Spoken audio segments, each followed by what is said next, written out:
Hello मेरे प्यारे दोस्तों, गर्मियाँ बहुत ज़्यादा बढ़ गई हैं। तो हमने आज भगवान मंदिर को दूसरी जगह शिफ्ट किया है, क्योंकि जहाँ पर भगवान जी रहते हैं वहाँ बहुत ज़्यादा धूप आती थी। तो हस्बैंड और बेटे ने कहा भगवान जी को भी गर्मी लगती होगी, ये उनकी अपनी आस्था है। तो हमने घर के अंदर एक जगह पर उन्हें शिफ्ट किया जो उनकी दिशा के हिसाब से सही था। और अभी चल रही है छुट्टियाँ और बच्चे की चल रही है ट्रेनिंग पूजा पाठ की। तो हमने मिलकर की साईं बाबा की आरती, जो उसे बहुत अच्छी तरह आ गई है। आरती साई बाबा जारुण्य आनंद सत्स्वरूपी राहे दंग मुमुक्षु जनदावी निज डोळा श्रीरंग आरती साई बाबा जयामणि जैसा भाव तया तैसा अनुभव दावी दया धना ऐसी तुझी माव आरती साई बाबा तुमचे नाम ध्याता संस्कृती जाता अगाध तव करणी मार्ग दावी सियनाथा आरती साई बाबा कलियुगी अवतार सगुण ब्रह्म साचार अवतीर्ण नाराते स्वामी दत्त दिगंबर आरती साई बाबा आठा दिवसा गुरुवारी भक्त करी दिवारी प्रभु पद पाहवया भव भय निवारी आरती साई बाबा निज द्रव्य देवा तव चरणारज सेवा मागणे हेती आता तुम देवाधिदेवा आरती साई बाबा इच्छित दिन चातक निर्मल तोय निज सुख पादावे माधवाया सांभाळा आपुली भाक आरती साई बाबा सौख्यदाता जीवा शरण रजतरी द्यावा दासा विसावा भक्ता विसावा आरती साई बाबा शिर्डी माझे पंढरपूर साई बाबा रमावर साई बाबा रमावर शुद्ध भक्ती चंद्रभागा भाव पुंडलिक जागा भाव पुंडलिक जागा याहो अवघे जना करू बाबासी वंदना साईसी वंदना करू बाबासी वंदना गणू म्हणे बाबा साई भाव माझे आई भाव माझे आई लोटांगण वंदीन चरण डोळ्यानी पायीन रूप तुझे प्रेमे आलिंगिन आनंदी पूजिन भावे वाळीन म्हणे नमा तमेव माता च पिता तमेव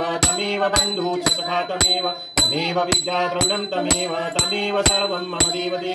कायेन वाचा मनसेन्द्रिये वा बुद्ध्यात्मना वा प्रकृति स्वभाव करोमि यद्यत् सकलं परस्मै नारायणायति समर्पयामि अच्युतं केशवं रामनारायणं कृष्णदामोदरं त्वं श्रीरं माधवं गोपिकावल्लभं जानकी नायकं रामचन्द्रं भजे हरे राम राम हरे हरे हरे कृष्ण कृष्ण कृष्ण हरे हरे हरे राम राम हरे हरे हरे कृष्ण कृष्ण हरे हरे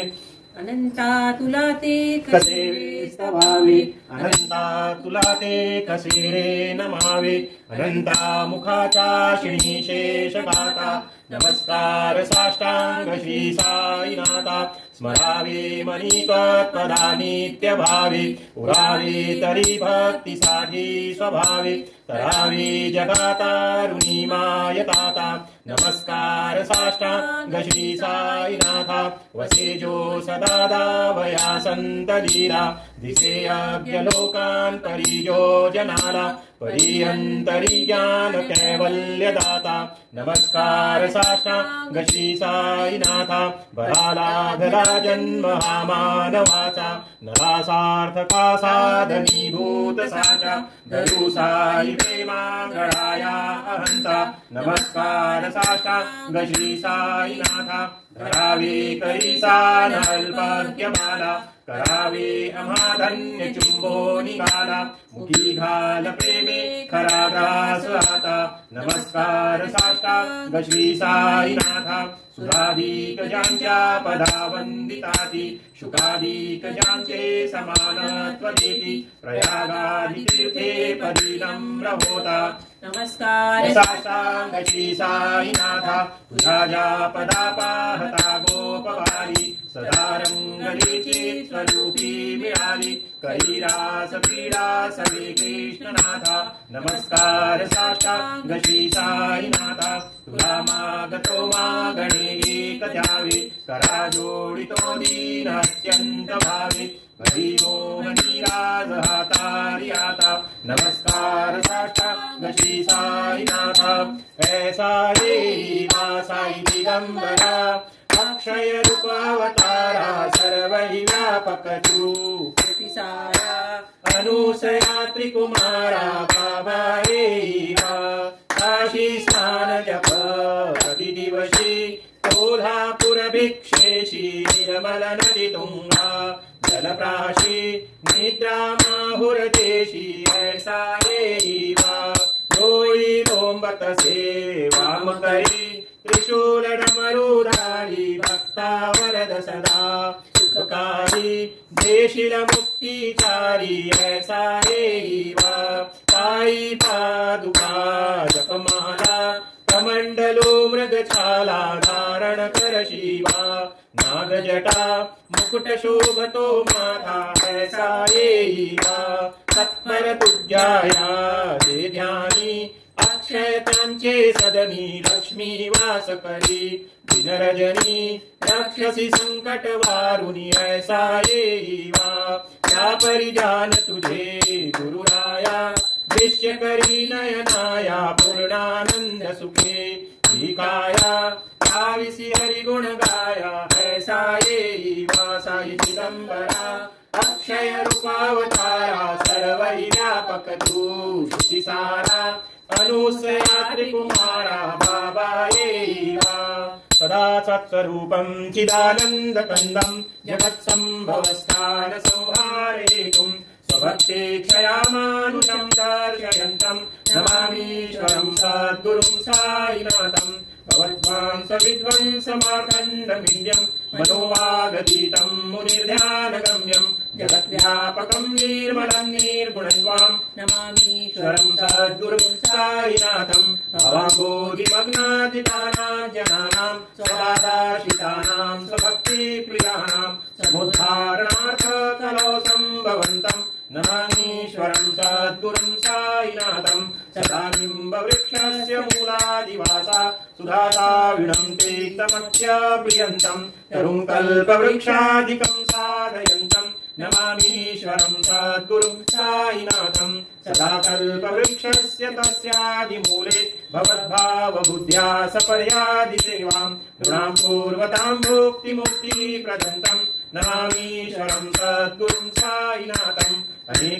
अनेकाशुधातर्कलीला विलासे समाविष्कृतेशान भास्वत्प्रभावम् अहं भावहीनं प्रसन्नात्मभावं नमामीश्वरं सद्गुरुं साईनाथं सतां विश्वराणाममेवाभिरामं सदा सज्जनैः संस्तुतं सन्नमद्धिं जनामोदतं भक्तभद्रप्रदन्तं नमामीश्वरं सद्गुरुं साईनाथम् अजन्माख्यमेकं परब्रह्म साक्षात् स्वयं सम्भवं राममेवावतीर्णम् दर्शनासं पुनीता प्रभोऽहं नमामीश्वरं सद्गुरुं साईनाथम् ईश कृपानिधे लनुणा सर्वार्थसिद्धिप्रदः युष्मत्पादरजप्रभावमतुलं धाता विवक्ता क्षमः सद्भक्त्या शरणं कृताञ्जलिपुटः सम्प्रापितोऽस्मि प्रभो श्रीमत्साई परेश पादकमला नान्यशरण्यं मम साई रूपधरागोत्तमं भक्तकामविबुधत्तुरं प्रभुं माययो वहत चित्तशुद्धये चिन्तया हरणं निशं मुदा शरत्सुधांशुं प्रतिमं प्रकाशं कृपातपत्रं तव साईनाथ त्वदीयपादाब्जसमाश्रितानां स्वच्छायया तापमपाकरोतुम् उपासना दैवत साईनाथ स्तवै मयोपासिना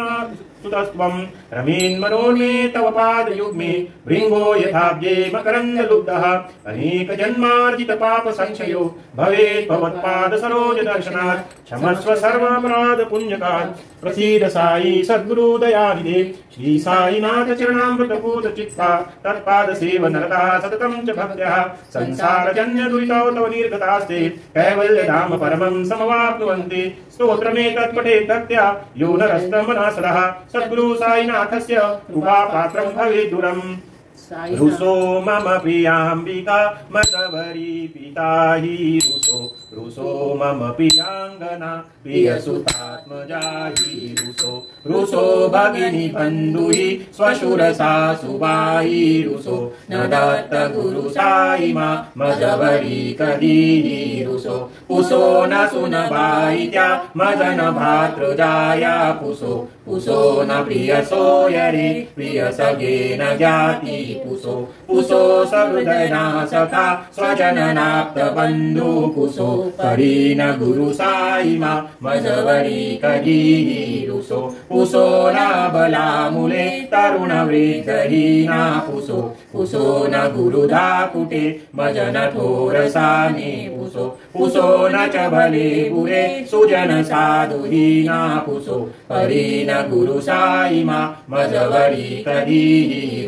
रुसो चतुरतत्त्ववित् विबुध प्राज्ञ ज्ञानी रुसो